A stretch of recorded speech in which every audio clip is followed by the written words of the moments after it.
सर्वमङ्गलमाङ्गल्ये शिवे सर्वार्थसाधिके शरण्ये त्र्यम्बके गौरी नारायणि नमोऽस्तुते।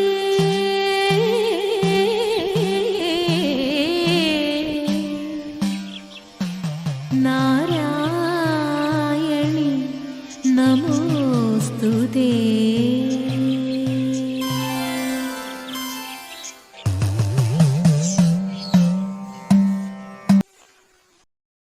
नमस्तेऽस्तु महामाये श्रीपीठे सुरपूजिते शङ्खचक्रगदाहस्ते महालक्ष्मी नमोऽस्तुते। नमस्ते गरुडारूढे कोलासुरभयङ्करी सर्वपापहरे देवी महालक्ष्मी नमोऽस्तुते।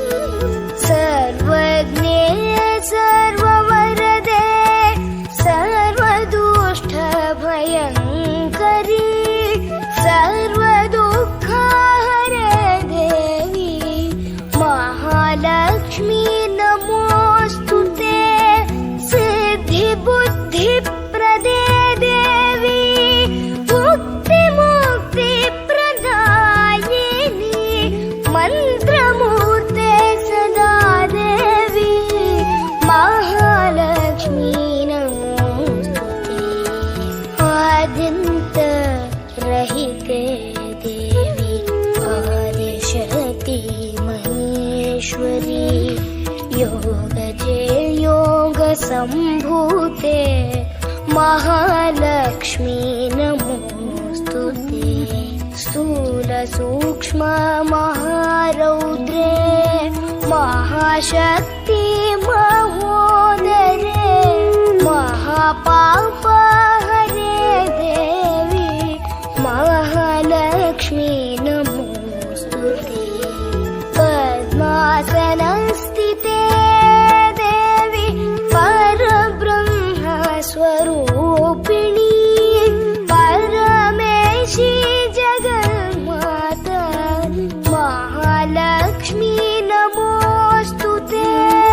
श्वेताम्बरधरे देवी नानालङ्कारभूषिते जगत्स्थिते जगन्माता महालक्ष्मी नमोऽस्तुते। महालक्ष्म्याष्टकं स्तोत्रं यः पठेत् भक्तिमान् नरः सर्वसिद्धिमवाप्नोति राज्यं प्राप्नोति सर्वदा। एककाले पठे नित्यं महापापविनाशनं द्विकालं यः पठे नित्यं धनधान्य